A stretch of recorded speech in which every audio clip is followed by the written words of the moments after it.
the worst moments of our life. Hey girl, hey, that's bad. So speaking of like worst ever experiences. That is the worst ever. I don't feel so good. And that was my worst audition ever. How bad can it be? And we feel that pain is best served funny. Welcome to Worst Ever Podcast. That is Christine Lakin. Who cares? I'm your host, Alaa Christine Khaled. Lakin. I'm the host. I love the boots behind you. I tried to show my Are those your boots or Brandon's boots? These are my boots. Do you think Brandon wears leopard boots? Well, no, I see on the left or right of your head, there's like work boots. I'm going to have to move this microphone around so that I can showcase some other thing. I feel like this is really what we should be showcasing. The fancy things, the dresses, All I see is your eyes, though. You don't see all the dresses behind me? I see the dresses, but you're not full screen. That's a fancy mic. It is a fancy mic. Too bad it never works. It does work. It's just. Did you see all the tortillas? Did you see all the tortillas I found? I did. You found a lot of tortillas. That was this morning? Yeah, I was first in line at Wal-Mart. How was that experience? Shitty, because they didn't have anything. I just don't get it. Like I don't. There's no rhyme or reason of when it's delivered, or I just can't figure it out.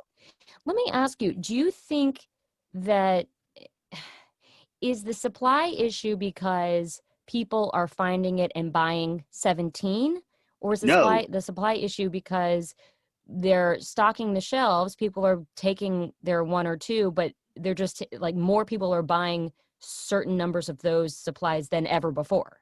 Yes, that, and I think they're making less of it because obviously everyone is under some sort of quarantine, so there's less people manufacturing. And for instance, like I heard that our produce is going to shit because a lot of it's getting thrown away because there's not enough people to farm it. Yeah, that makes sense. A lot of it's getting wasted. Well, you need to sign up for the farm box. I don't want the farm box. I find plenty of things. I don't want that. It's too expensive. $40? Yeah, but I go hand pick. Huge box of. But I get. It lasts for 2 weeks. I know, but I don't. There's only certain vegetables I use usually on a regular, so like I can get those. Canned no, vegetables? I don't use canned vegetables. Thank you. But I'm you a broccoli. You bought them. Why are you getting mad at me? But there's nothing wrong with canned vegetables. No, but I'm not. I'm talking about in the produce section. I use broccoli. I use cauliflower. I use onion. I use a potato. I've been using potatoes now. I never used to buy potatoes, but I'm buying potatoes now because I'm making things like a pot roast or a stew. I've got a lot of red potatoes. I got potatoes. I got onions. I got carrots. I don't know what to do with these. I tried to get. That's the thing is like. But I put in 5. I wanted 5 potatoes total, red potatoes. They gave me 5 pounds. I have 5 pounds of red potatoes. Like, I mean, I'll take a couple. Do I freeze them? I don't know. I don't think so. I think I could make a hash. Maybe I make a hash and freeze it. I don't know. Can you take the day and just shred them and make them into hash browns? Maybe. But red potatoes aren't big. They're not. They're like apple size. I mean, I'll take like 5 pounds. So how many?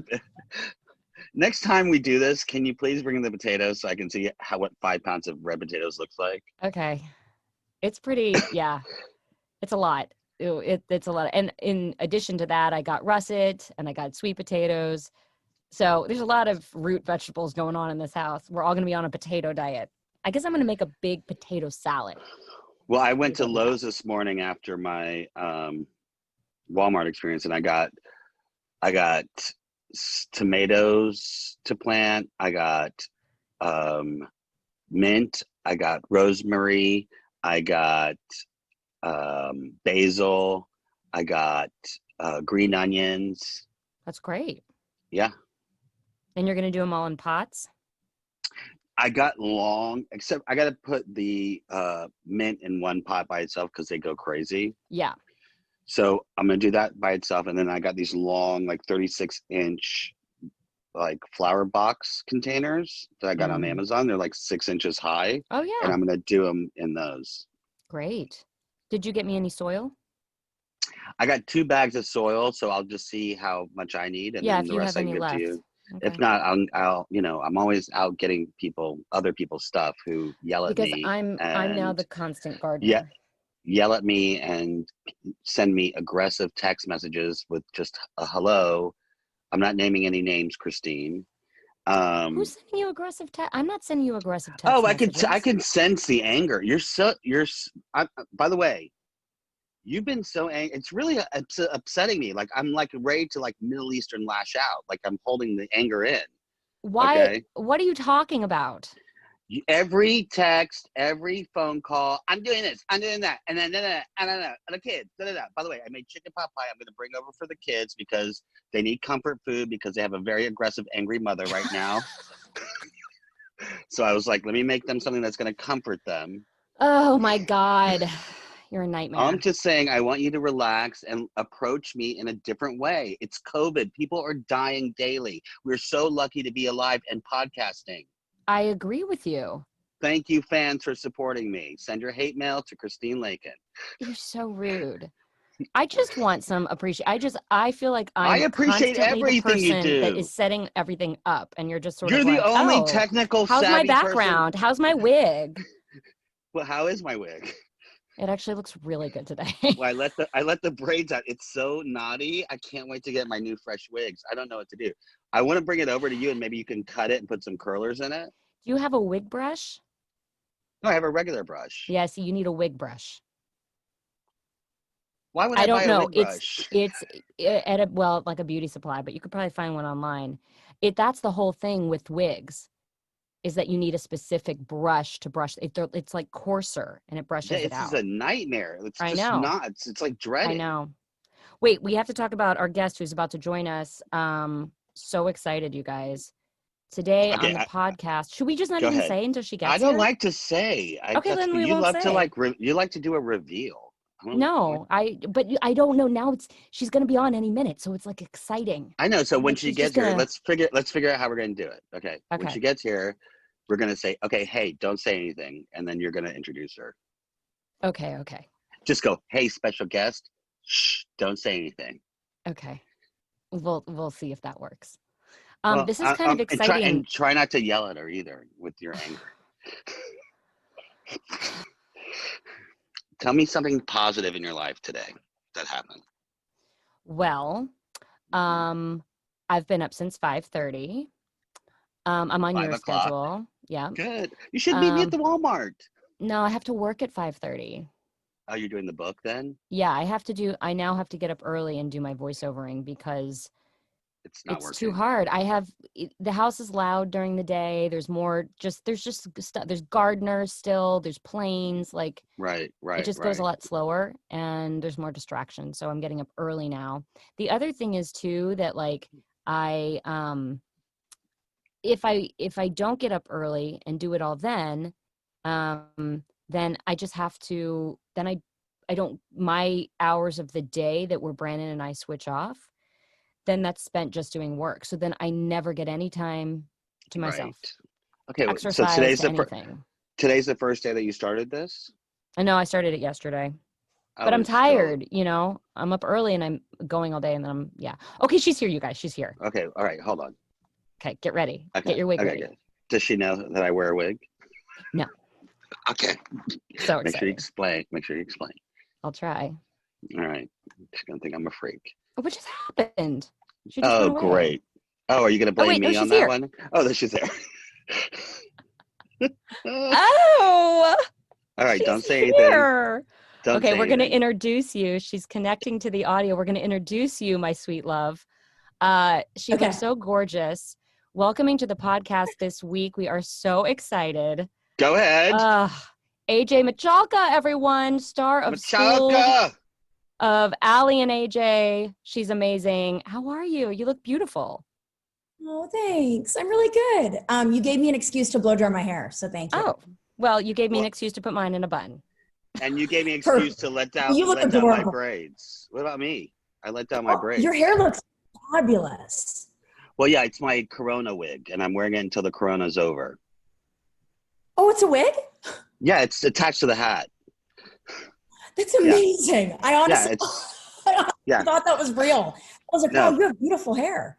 No, there's not. No, this is like ratted. I put in braids for like a week to get some of the curl back because apparently, according to Christine, I need to get a wig brush. Yeah, because it dreads. Well, I don't have a wig brush, Christine. There are specific brushes just for wigs. You will need that soon. That's the beauty supply once they reopen. I got 2 more wigs coming my way. That's awesome. This is how we're keeping ourselves sane and busy. Wigs. That's amazing. Speaking of, also, by the way, you look so cute in your closet setup with your mic. I'm like, I love where you put yourself. Thank you. You know, this is the only place in my house that I can get away from my kids. It has a deadbolt, and it's the only place that's like dense enough and quiet enough that I can record. So it's just become, I have a little desk here. My husband just laughed at me. He's like, it's so funny how your closet has become your office. I'm like, well, that's amazing. Fine. It's really sweet. Thank you. Yeah. But I'm also looking around and I'm like, what's that weird hat? What's that? Like, what's the weird trash bag up there? Oh, I what's know. in that? I've been analyzing all her shoes. I gotta there's a lot that needs to be done. One time we'll do a Skype a lot and I'll go through the closet and you'll tell me like a yay or nay. Yeah. We got to edit. We got to edit with cocktails. Okay. So first of all, tell us how you're doing through all of this. I love your posts. They bring me so much joy, and you just seem like you are living such a great sort of serene life with your horses and your man and getting through this in a really conscious way. But if that's not the case, feel free to tell me. No, it is. And that's really sweet that's my posts reflect that, because it's very authentic. I mean, I'm really lucky that I'm in a beautiful area as we're isolated. I've been able to stay, positive and uplifted by friends. I've been constantly on, Zooms or Skypes. I've been doing Pilates. My friend runs a Pilates studio and she's been handing out, basically virtual gift cards for people to join these online Zoom classes. Fun. And that's great. Wonderful. And trying to meditate and read. I never leave enough time for reading. I'm cooking with my boyfriend. I'm hanging with our dogs. We're, staying isolated and trying to stay positive during all this. I know there are many people that are not lucky enough to be isolated in this beautiful of a place. I think in LA, like being that the weather's great, we don't have to deal with, rain very often, which I think can add a lot of depression onto this. So I think being in like a sunny area like Los Angeles, I think we're super, super lucky. But this is a really sad time. I'm staying positive within it, but it's been really, it's tragic. I mean, it's really, I don't know if we'll ever experience anything like this again. And I never have, obviously, in my lifetime, but I think we're going to see a new normal for a bit, and we're going to have to adjust to that. Can you give Christine some tips on how to stay positive? Yeah, she really needs it. Someone like her, me, he's like, I'm angry. I'm in a bad. No, I'm only angry with you. You're the only person that makes me angry, Alaa. Okay. Okay. So just relax. All right. All right. I'm just saying. I'm positive. AJ, I'm positive as well. My days are. Well, this morning I woke up at 5 and I was first in line at the Wal-Mart. Because I have to get the wipes, the Lysol wipes. I've treated this COVID thing. Yeah, the Lysol wipes to clean the house. I had my roommate tested positive for COVID a couple weeks ago. So we're both but we both tested negative. He was asymptomatic. He had no symptoms, so he wasn't sick at all. So which is a scary part. Wow. So I've been trying to get disinfecting and the whole bit, but we both tested positive afterwards, and so we're all good. But yeah, so like I'm like throughout the whole thing, it's like an adventure to me. I'm like, we're gonna make this work. I mean, and the earth is cleaning itself. That I do love. I love the fact that I hear so many birds. Maybe because I don't hear so much traffic, or because the traffic isn't around, so the birds are coming back. Although, may I say, there is this one bird. Okay. Oh, it's a mockingbird, because I have the same thing. It is right outside my bedroom window, and every morning at 5 a.m. it's like, "Kak, kak, kak, kak, kak, kak." I'm like, shut up! Let me sleep. Oh, that you see what I mean? mockingbird.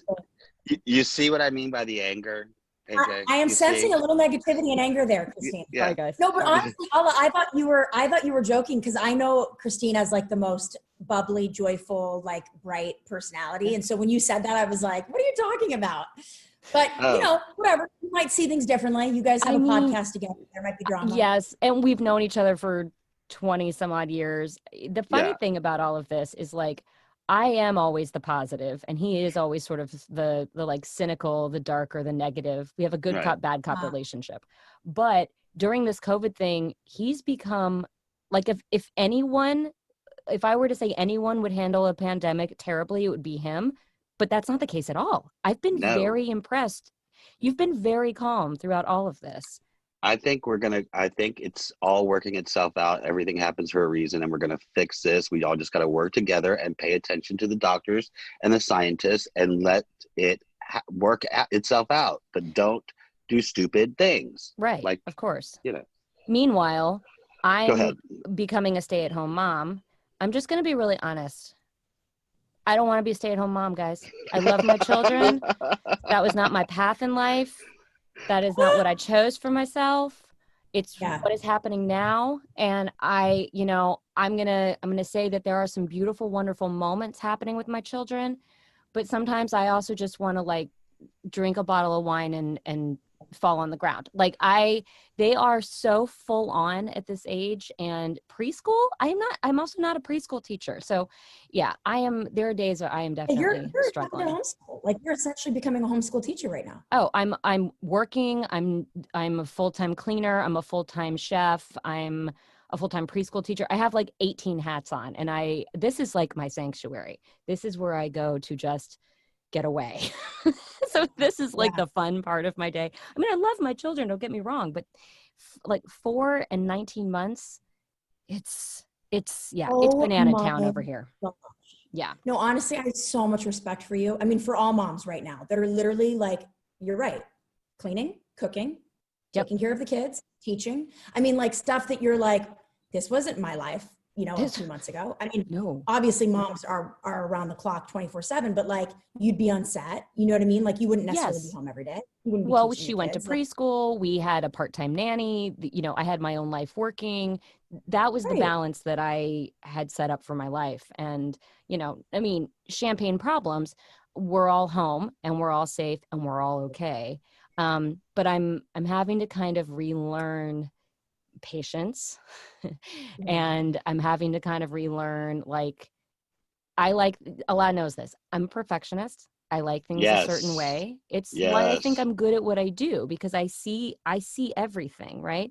And so I've had to really let it go. It's okay. There's water on the floor, on the wood floor. It's okay. There's paint on the brand new wall.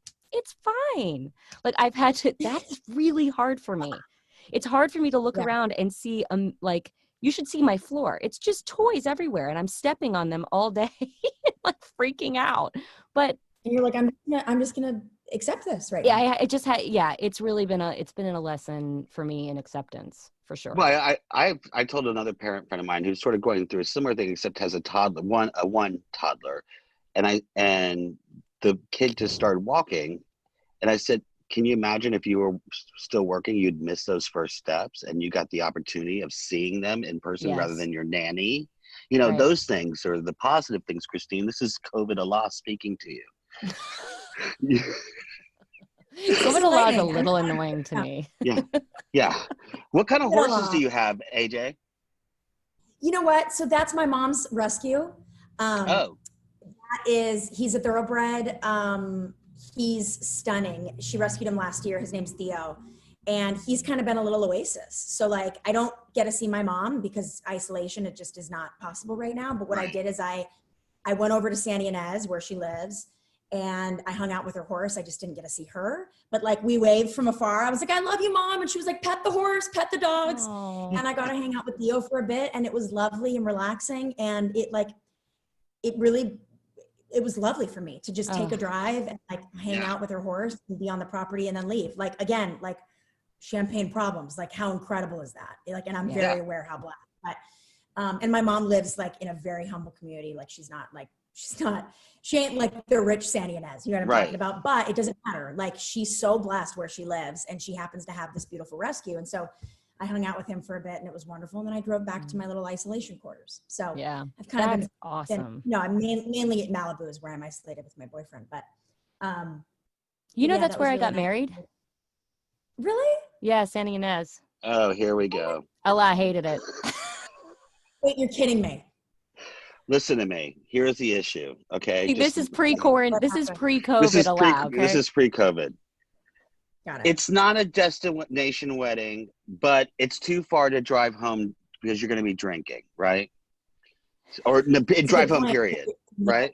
So you have to get a hotel room, but it's not it's nowhere I really want to go.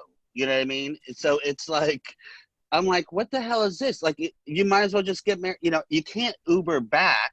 So I have to stay there. You know what I mean?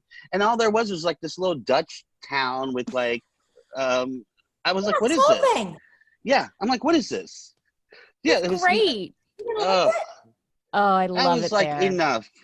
I mean, honestly, like, I'm such a fan. Like, anything up north, like Santa Barbara, Santa Ynez, Los Olivos, Los Alamos, Buellton. I'll skip Buellton. Solvang's awesome. Like, I love all those spots. So if I was invited to a wedding out there, I'd be like, oh, I know exactly where to stay. So next time you have a wedding up there, I will help you. Okay, very good. God. I love it. Yeah, and I I had Nicole Tom on my back the whole time and seated at my table, which causes you to drink more. Wait, I know this name. Who's Nicole Tom? She's an actress, right? Yes. You familiar with The Nanny? She was the oldest daughter on The Nanny. Yeah, the blonde. My best friend was the little girl on The Nanny. Yeah, Madeline Zima. Yeah, Madeline. Yeah, she played her sister. Okay, that's all I know. Madeline and I, we've texted a couple of times during this. I think we have another friend in common, all three of us, Joel Michalka. Yes. Okay. I did Can't Hardly Wait with Joel, and I recently just worked with him on a movie, An Independent in Texas. Oh, I love him. I do. Yeah, he's hilarious. He knows everyone. Joel Michalka is like the connector. Yeah. It's crazy. So, okay, I want to ask you a couple like silly COVID questions, isolation questions, and then we'll get on to our worst ever moments and career and stuff. But what's the weirdest thing maybe, or the most surprising thing you've done in isolation? Either you've figured out about yourself or you and your boyfriend, like something just like totally bizarre. You're like, okay, well now we're doing this. Has anything like that happened?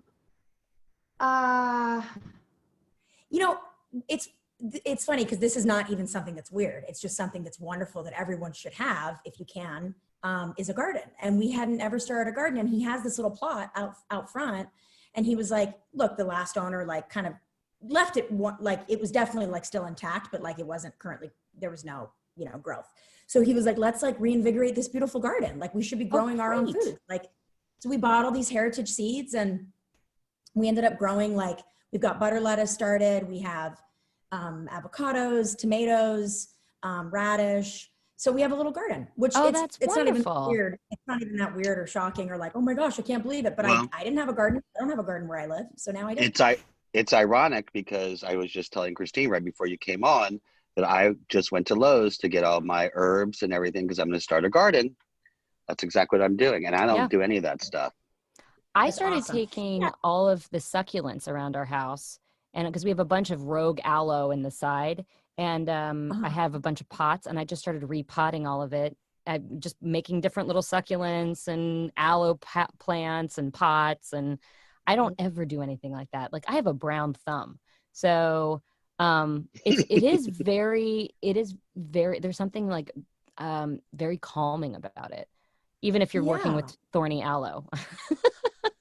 Even thorny aloe, which by the way is beautiful. It is. It's really pretty. Yeah, and I'm also just doing things that, when you're working on a show, like, Christine, like our hours are crazy and there's no time for cooking, really. There's no time. I mean, I don't really get to do the things I'm doing right now. So like we've started, sourdough bread. We have a starter kit going and we're, feeding it every day. And like, that's been exciting and like juicing and making homemade cookies and like things that I just would never do at home when I'm working. That's awesome. So it's been, Yeah, it is really nice. And I mean, you keep such a crazy schedule because in between all the stuff for Schooled, which you're there like at least 4 or 5 days a week working long hours. And then in between, on days off, you're usually jetting around with your sister. You guys had an album come out last year, and a bunch of new singles this year. And you've been like doing tons and tons of tour dates. How did you maintain? That was like the craziest schedule. And literally, I mean, I'll just brag for you for a minute. You would show up and be so prepared, so ready, so on it. There's no complaining of like, I just got off a plane. Oh, I'm exhausted. Oh, I haven't looked at these lines. Like, you are the hardest working woman, and you are like by far just so professional. So I mean, what's your secret? How do you do it? That's so sweet. I mean, well, I think it's like, you know, I'm so lucky to be able to do both and actually like successfully be a part of both careers right now, like in terms of music and acting. Like they're both two totally different beasts, and for them to both be working right now, I don't have anything to complain about. It's like I chose this, you know what I mean? No one's forcing me to do both. But I love doing both. I mean, for me, it's like I don't want to pick between the two. I love doing music with my sons, and for me, it's you know, when I'm shooting the show, that's a little bit of a reprieve from being on tour, and then vice versa. So, you know, I try not to, like, we don't book a tour while I'm shooting. It's just impossible. I mean, there was a mix up on hiatus weeks changed and things shifted, and we had booked a winter tour. It was like a 2-week December tour last year, and I was doing it while shooting. And it was hard, you know, but production was amazing. They were like, look, we'll put you in Monday and Friday. You can play a show Tuesday, Wednesday, Thursday.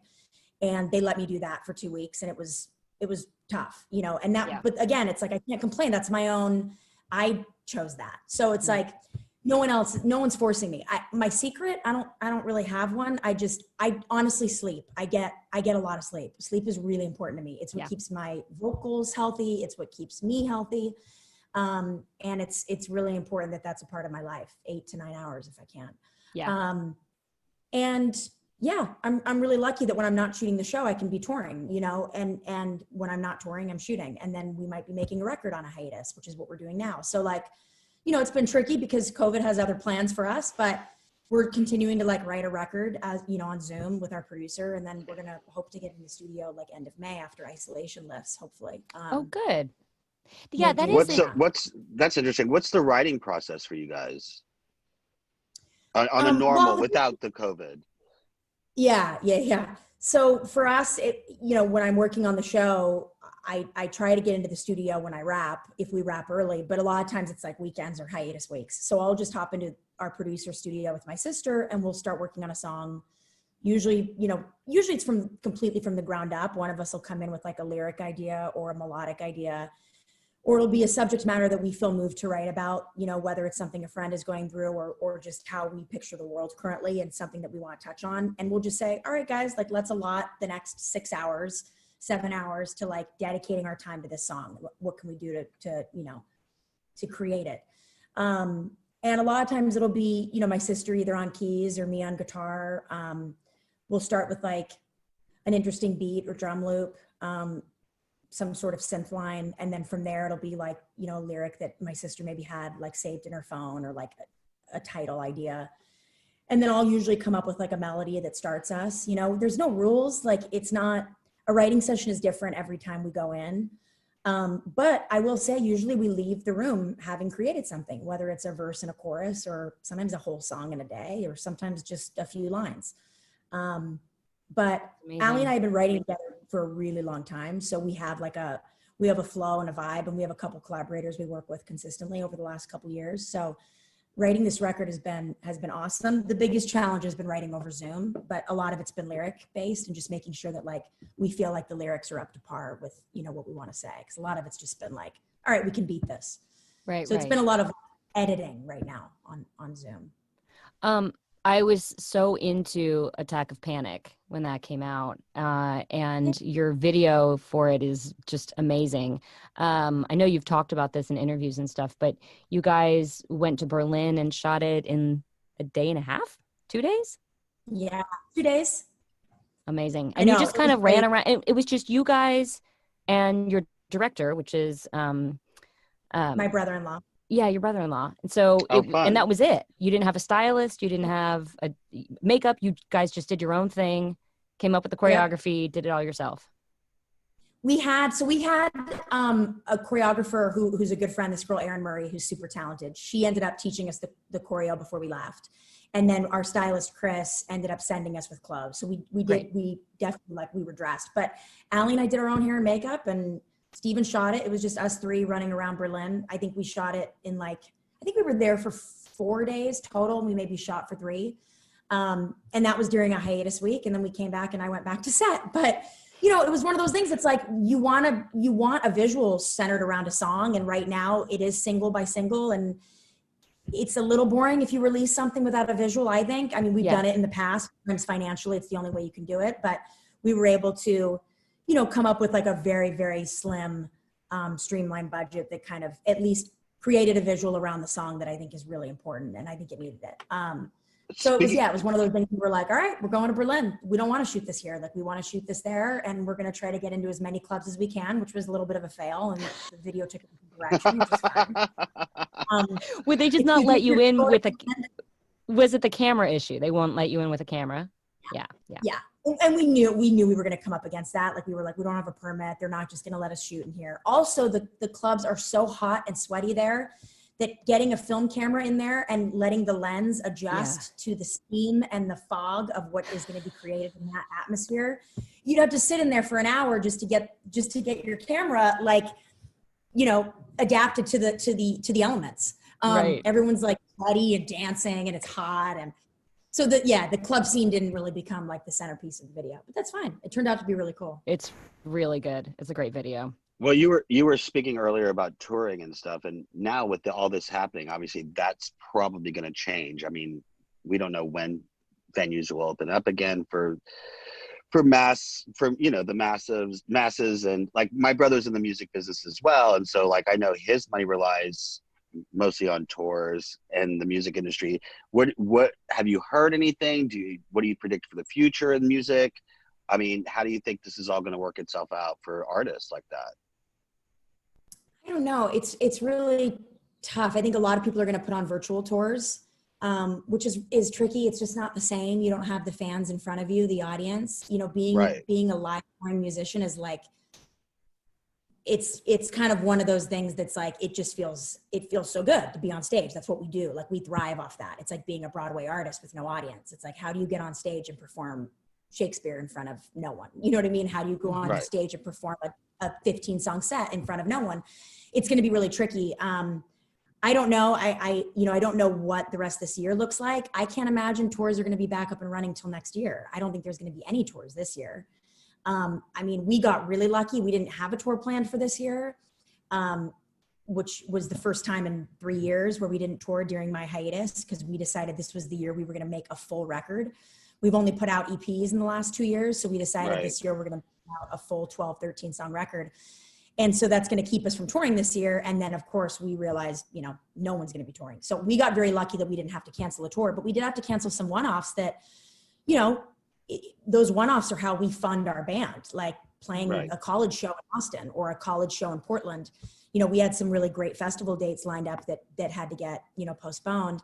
And people are saying they're going to probably move to 2021. I don't have any official word or knowledge on that, but I don't think live shows are going to be a thing for a while. And when they do come up again, I don't think they're going to be the same as they were. I don't know how people are going to be situated in terms of seating but I don't know how I don't even know how you restructure live shows. I don't know. Yeah. I saw, it's not, it has anything to do with live shows, but I saw what they're trying to build for planes, and they're taking the seating and they're doing 1-1, and then the middle person is facing backwards. So it's crazy how I just saw a configuration on the news today. So I was like, okay, now restaurants are going to reconfigure, and then probably venues and stadiums. I mean, this is going to be a huge change. I guess at least, for a while, right? To try to make people feel comfortable, or if you have to take a flight, make people feel okay about getting on an airplane again. We were laughing yesterday because Alaa had heard from a friend of his who works at one of the major agencies that they're talking about all the different things that are going to have to happen for, you know, the entertainment industry to open up again and for people to feel comfortable to go back to work. I know a lot of writing rooms are still open, but it's like hard to say, you know, when seasons would be happening or not. But one of the things he said was that actors are going to have to live at the studios. They're going to be they're going to be Well, building. Okay, wait. Let me indulge me for a second. They're going to be building like housing, I guess, like dorms or something for all the actors and crew. Is that right? Yeah, that's what he said right now. And I think there was an article in Dateline about it as well. But they're saying the crews will be cut to much smaller than a normal crew for a television show.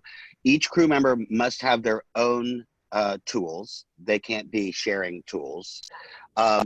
Each actor will have their own hair person and makeup person. There won't be sharing hair and makeup.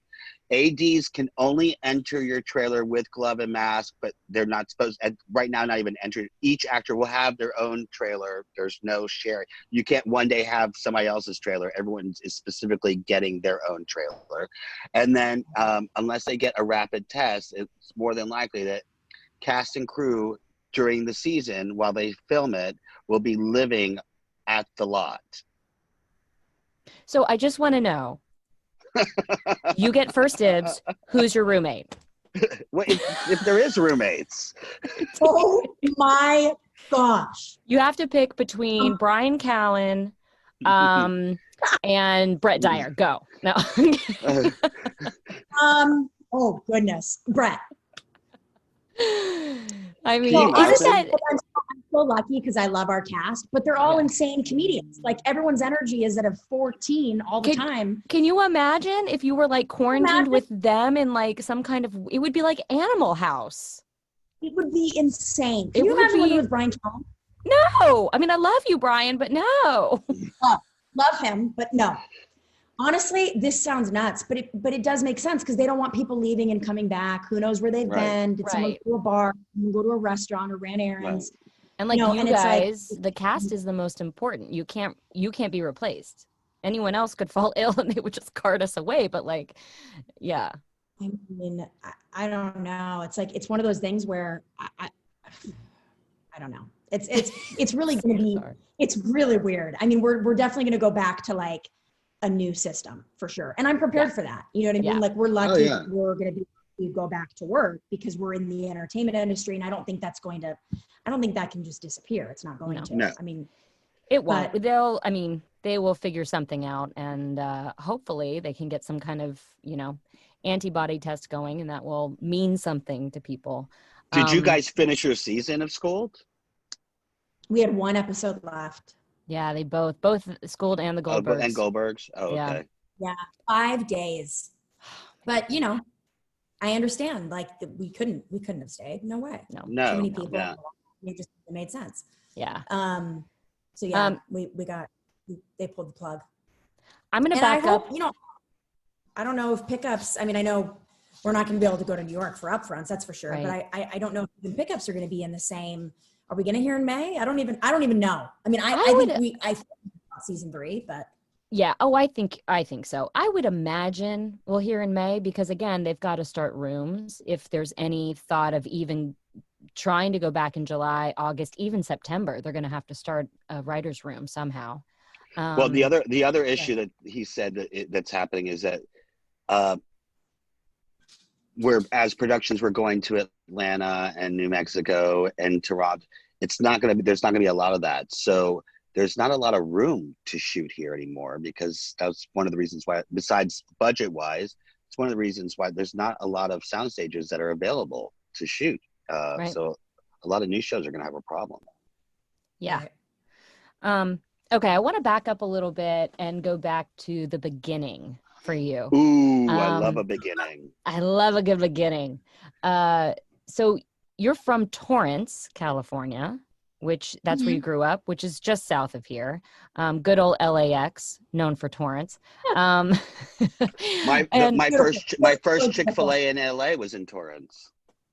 It's the Really? only place you can get those waffle fries. Yeah, like about 20 years ago, because I grew up in the Southeast and I was obsessed with Chick-fil-A. I love Chick-fil-A. I grew up on Chick-fil-A. I worked in the mall and I wouldn't work on Sundays because the Chick-fil-A was closed. So I found when I moved here, I was like, during the Thomas Guide days, I was like, where the hell is a Chick-fil-A? And they had no Chick-fil-A's, but there was one in Torrance at that Delamo Mall. Yes, Delamo Yeah. Mall. So my dad's a Yeah. contractor, commercial contractor, and he's done a lot of work in the Delamo Mall. Yeah. So we were not raised there. We were born there. We were born at a little company, Mary in Torrance, California. I lived there probably till I was 2 years old, and then we moved actually to Seattle, and we lived in Seattle for about 7 years to be with my mom's side of the family. Oh, Okay. cool. And then my dad, he has a business. He's had a business for like 35 years in Torrance. He was commuting for 7 years on a plane, Seattle to LA every week. Oh, wow. And eventually it's like, that's just not a sustainable life. We saw our dad quite a bit, thank God, even with that kind of commute, but it was really rough on him. And my mom ended up, unfortunately, had a really bad year and lost both of her parents back to back. And it was kind of one of those things where she was like, we don't need to be here for grandparents anymore, and we don't need dad commuting anymore, so let's head back to LA. So then it brought Aly and I back to LA and back into the arms of the entertainment industry. Oh, that's But great. we'll get there. But yeah, so Seattle and then back to us. And I mean, you and your sister were always singing. I know your mom is also a musician and sings. So it probably was just a natural progression that you guys were going to continue with music. But like, what was sort of the first break or the first inkling that you guys wanted to do this in another capacity?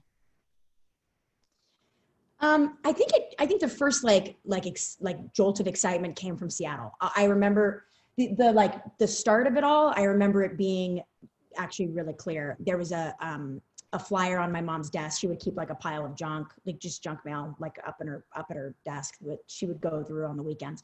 And there was a flyer on there for this acting workshop, Northwest Studios in Seattle. It was basically like not like a John Robert Powers, but you basically could go there, learn from a teacher.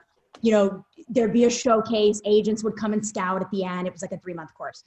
Anyway, my sister saw it and like freaked. And at this point, like we were definitely entertaining, but at a really super normal level. Like we were putting on plays at church. We were singing. Our mom was leading worship at church, so I would go up and do duets with her at like 7 years old, and my sister would come up at 9, and we would do a trio thing, and we would also put on shows at our school.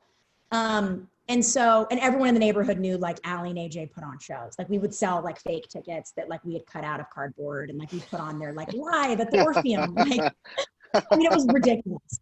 And so like neighborhood kids would come and we would put on like shows. I mean, it was silly, but like those tickets are probably worth a lot of money on eBay right now. Those cardboard tickets. I'm just saying. We have to find some of those. My sister is such a great artist. She would create all of our like fake merch, and she'd create these tickets, and she was really good at it. Anyway, so we ended up like totally freaking out our mom. Like we were like, Mom, Northwest Studios, this sounds legit. Like we gotta go. Like we gotta just get in there and like figure out if this is something that we're supposed to do. And my mom was like, no, like this is not what you're supposed to do. Like you guys are normal kids. Like you're not gonna all of a sudden like enter this bizarre acting workshop, and like next thing we know, we're moving to Hollywood. Like my mom just thought it was a little ridiculous, and her mom also like kind of not pushed her, but wanted an industry kid, I think, at a young age, and my mom was not into it. My grandma was really into pageants and things like that, and no judgment towards her, wonderful lady, but like my mom was like, just would not have it. My mom was like, this is not for me. And so I think when she saw that her kids had an excitement for it, it freaked her out.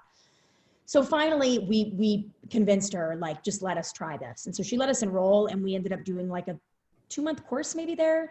A bunch of agents came out. It actually happened to be legitimate. Bonnie Likey scouted, Judy Savage scouted. Yeah. That was my agent. Really? Yeah, Savage. Yeah. Oh, Judy was our first agent because of this. Yeah. So yeah, it was legitimate. It was real, but we weren't planning on moving to LA until my dad was like, I don't want to do this commute anymore. I think we should uproot the family and go back to Los Angeles. So once we went back to LA, it was a no-brainer that Aly and I, being that we already had interest when we were in Seattle from Bonnie and Judy, we were like, we should meet with them. So we convinced our mom to meet with them, and we met with Judy, and she signed us, and she was our first agent. And I guess the rest is history. And then my mom was dear friends with this woman who happened to know Gary Marshall really well. And we met Gary Marshall. He became a friend. My sister was in one of his plays at the Falcon Theater. I mean, you probably remember all of this. Oh, yeah. And then with Ben Platt, funny enough, they were both in this play as kids. And then Gary Marshall introduced us to our first manager, Linda Goodfriend, who was our manager for 10 years. And that was how it started. I mean, it was amazing that we happened to get our start with really legitimate people who knew what they were doing.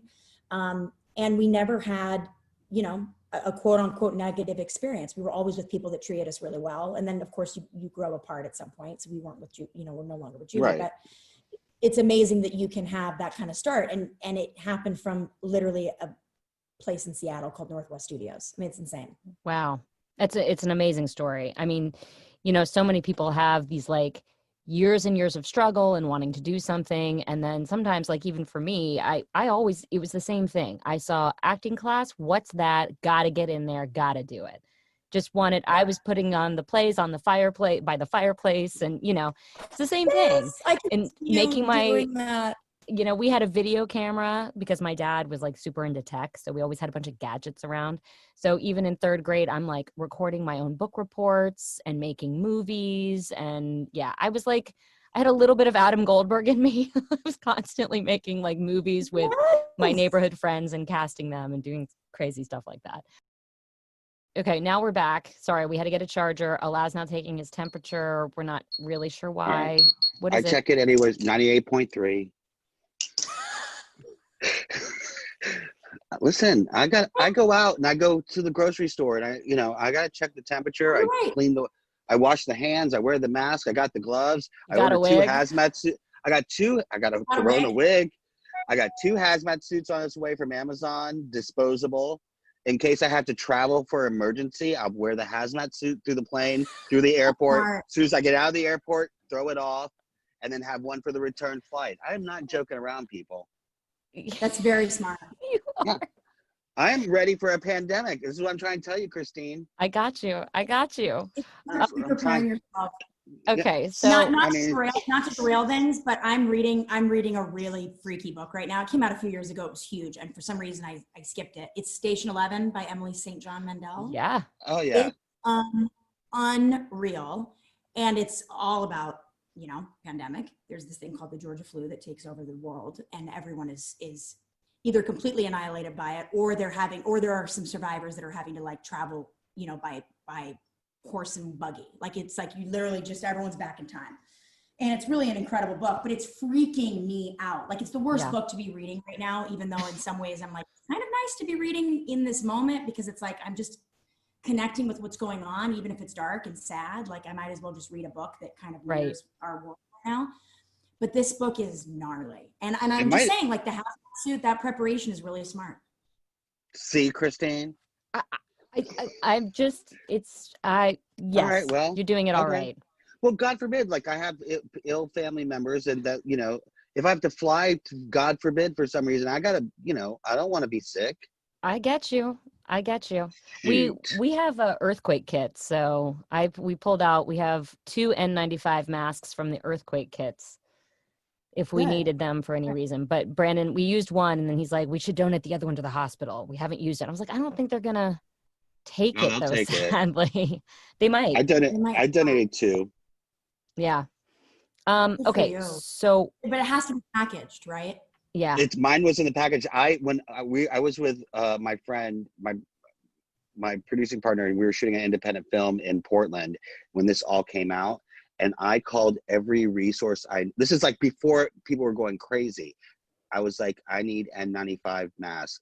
So I called my friend who manages a Sherman-Williams paint store, and he sent me like a case of that. Like, no, I was like, and my friend was like, what are you doing? I go, trust me, I have a strange feeling we need these masks. And sure enough, and anyway, I ended up donating the rest of them, but I kept one for me. Yeah. Craziness. Mm-hmm. Okay, so you guys, when you moved back to LA, you were how old? 10 and 12. 10 and 12. And what was like the first, were you doing commercials? Were you just kind of going out for everything that you were right for, that kind of thing? Were you guys already doing kind of going music? out for everything. I mean, as like easy as the Judy Savage story feels, like we did not book right away. Like my sister was in a little bit of an awkward stage. She had braces. The first thing she actually booked, she got very lucky because she booked like a regular on a show. She booked this show, Phil the Future, on Disney Channel for 2 years. It was really a big show. Kind of came off the heels of like Even Stevens and Lizzie McGuire. Right. And then me, I think I booked one commercial at the start. It took a long time. I booked this like small part in a Montgomery Ward commercial, and then the company went under and the commercial. Oh my God, I loved Montgomery Ward. Really? I forgot about them. Oh my God, yes. I didn't even get to experience what Montgomery Ward was. Oh, it's like a somewhere in between a Kmart and a Target. Oh, And a that sounds Sears. great. And a Sears. Yeah. Cool. Yeah. Well, I'd like to say that I, was part of them going under. No, I'm joking. But the commercial never aired. The commercial never aired, and they went down the tube. And then I remember, I don't know, when did I book? I guess I was 12 maybe when I like booked my first show. I booked a recurring role on The Guardian on CBS.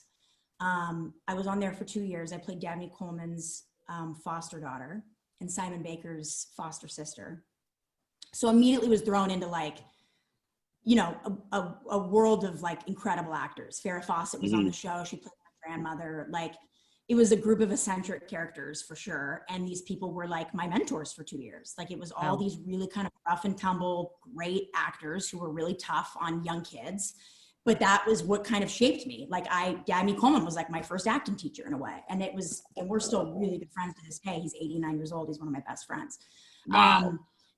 But yeah, it's cool. And then I went on, I booked this, I mean, gosh, now that I'm listing things, I'm like, we really did work quickly. Like it's amazing. I mean, I remember it taking time if I look back, and stuff was not overnight, but I'm kind of thinking we were in like this perfect age spot.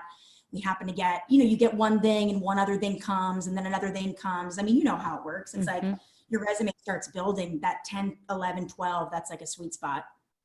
And then I booked this comedy, this recurring comedy, or recurring role in this comedy on Fox called Oliver Bean, which I was on for 2 years.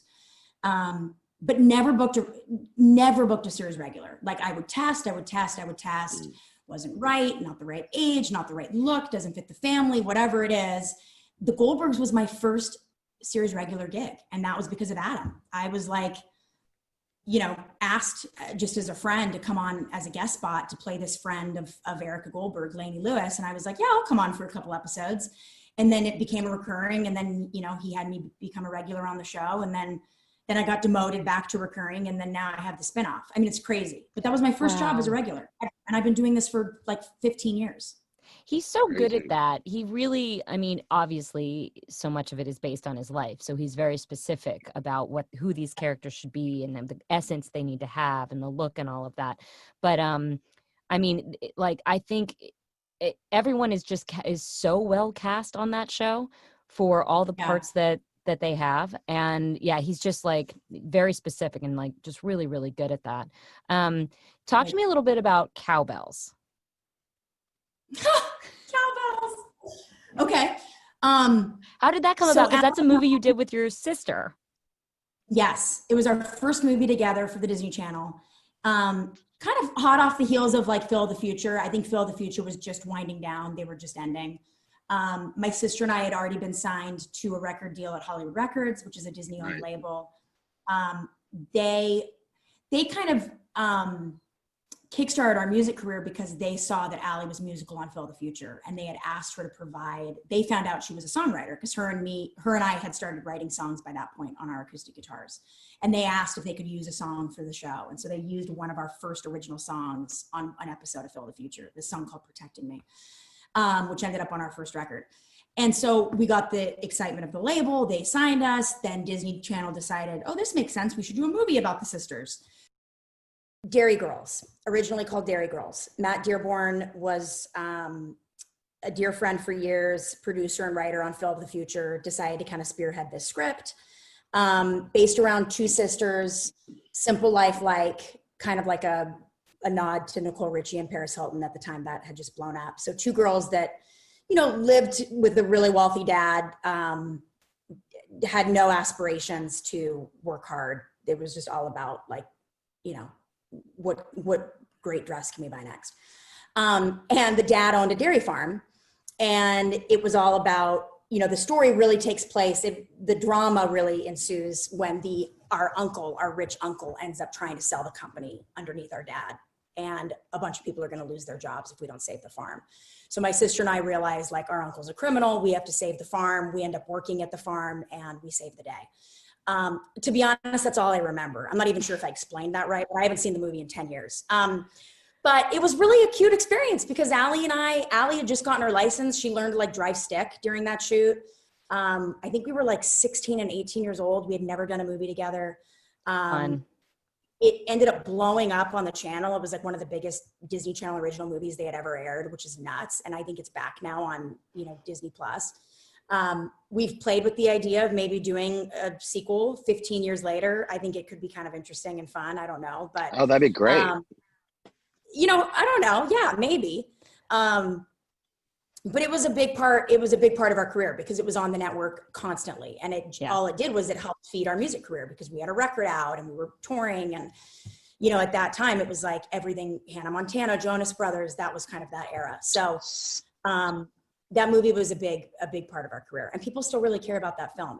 It's very sweet. I mean, I can't imagine. We've had fans writing in that, you know, because we say, like, who would you like us to interview? And you have come up several times. But I've been waiting for the right time to ask you, and I guess this was it. But there were a couple of fans in particular that mentioned the movie. And I know it's such a big deal in the zeitgeist of a lot of people's minds growing up. So it's great to know it was a great experience. And yeah, I mean, that Disney machine, it really can be such a huge launching pad. Yeah. And Christine and I have such a big affiliation through friends and work with Disney. Like, I was recurring on Hannah and Sweet Life, and my friends that I grew up with and moved out to LA with were all Mouseketeers, so we get a lot of the Mouse Club people on here as well. And then they were also on Hollywood Records. So how was that experience for you? Because they were one of the first bands on Hollywood Records when Hollywood Records first started. Get out. What was the band? The Party. The Party. That was like the beginning of Hollywood. They were like the first band they signed? The first bands that they signed, yeah. They were, they ended up going on, they ended up leaving Mouse Club, and from the Mickey Mouse Club, they created the 5 older people from Mouse Club and created the band The Party. And so, That's it was awesome. Hollywood Records. Yeah. Yeah, we had a great experience. I mean, we were signed at a really young age. You know, now getting signed to a major label is A, really tough, but also B, not necessarily the thing that you want as an artist. I mean, if you want to own your masters and you want to own control of your music, it's probably smarter to stay with an indie label. I mean, we're with a label now that lets us own our masters 100%, which I think is like a game changer. A lot of times you can't work out those deals with a major label, but it was a really positive experience for Aly and I. I mean, we became really close to the head of music over there, Bob Cavallo.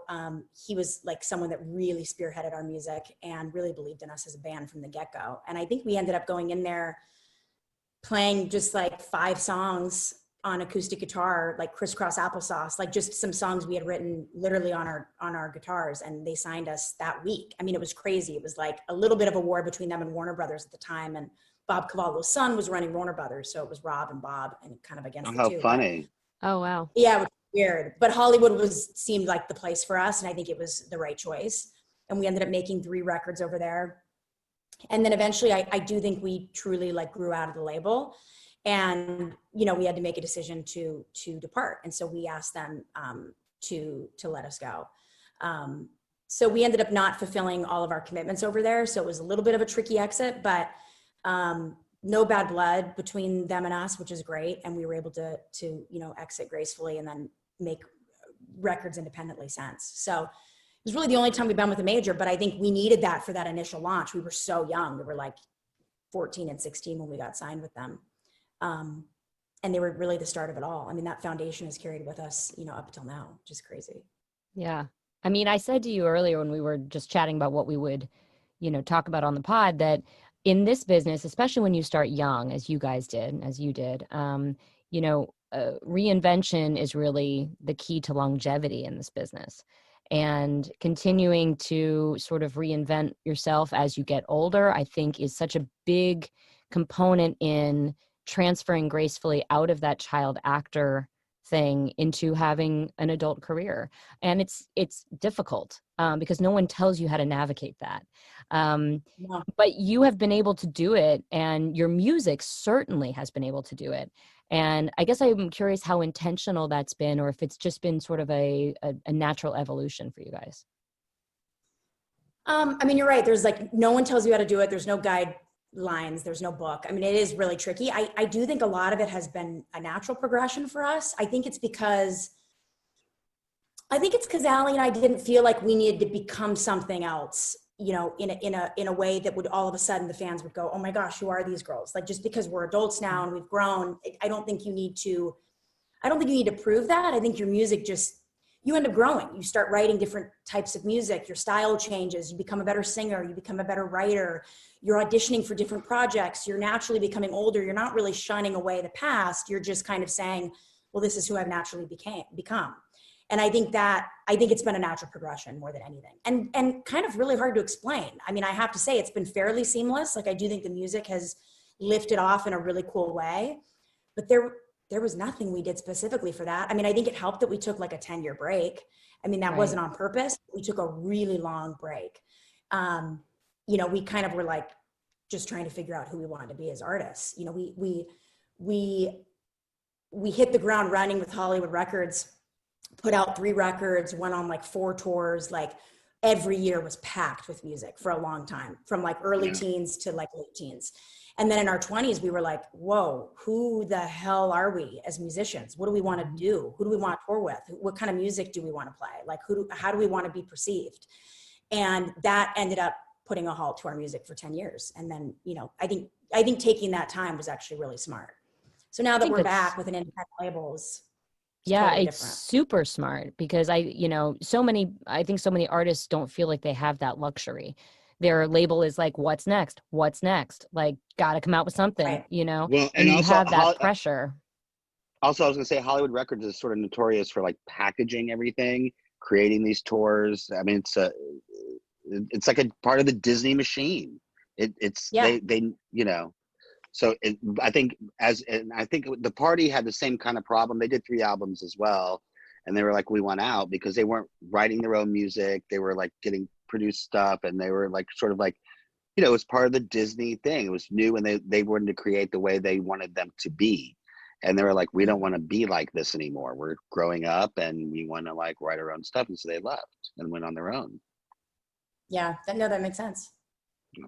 It's smart. I mean, I think if you stay with a label like that for too long, you end up, you don't grow at all. It's like you're working with the same people. You know, there's no, I think Aly and I, we were writing our, like, everything from the ground up as young kids, and they started almost like they almost started not buying it anymore. They were like, well, you know, did you guys really write about this? Like, this seems a little deeper than like, and it's like, yeah, we did. Like, we're getting older. Like, this is the stuff we want to write about now. Again, it was like they were suggesting, like, we want you to work with these people we want. And we're like, that doesn't feel like us. And we knew at a really early age what we wanted to do. And I think having that path and that kind of set idea in your mind almost turns the label off more, because they're like, we don't know how to like puppeteer this. Yeah, definitely. I mean, speaking of writing songs, apparently you wrote one song for a specific person, one of the Jonas brothers. Yeah, I read that. Yes. So recently, I guess a fan tweeted that potential breakup song was written about Joe, which isn't true, but it got a ton of traction on Twitter. And I was kind of surprised, because I'm like, how is this news right now? Like, who gives a shit? But funny enough, the song that was written about him is this song Flattery. And Joe and I are friends, like, he's cool, but it was definitely like an angsty song to write about a breakup, you know, and I think giving that information made everyone go like, oh, AJ spilled the tea, it's Flattery. You know, it was a funny moment on Twitter, but yes, that song was written about him. Did you get the end of the story? Kind of. So people thought you spilled the tea on it and they were all excited, but that you had really written that song about him. Yeah, exactly. But I want to know who broke up with who.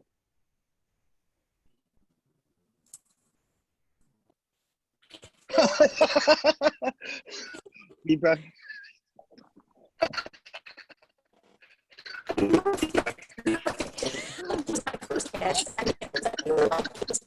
Oh my god. Okay, we got. I was reading lips on that one. I think Okay. she broke up with him.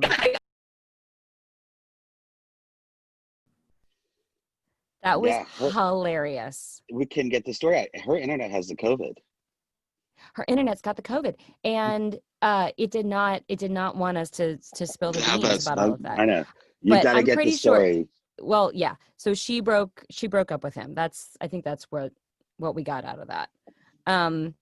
Okay. Well, this was awesome. I've been wanting to have her on for a long time, but she's so busy Well, with obviously. the show and I all the know. other stuff. So, anyway, But you we got to guys, get. I'm gonna Once plug it's her all over, social once it's all over, we got to get her in person. to the home studio. Yes. So you can follow Miss AJ Michalka at I am AJ. And also she is one half of at Aly and AJ. That's ALY and AJ.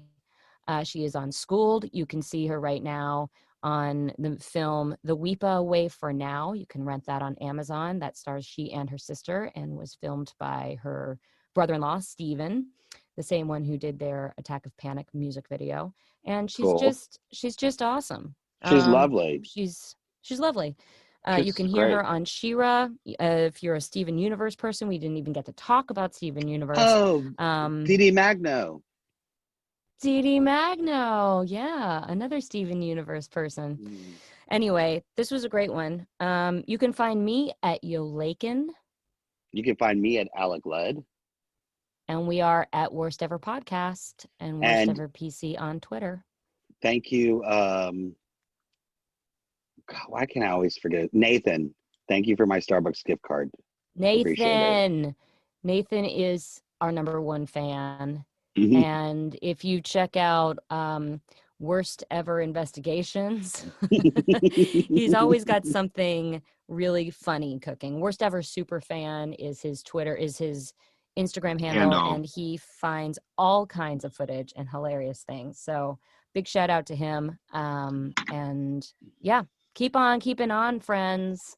We will hear you next time. Thanks for listening. All right, bye.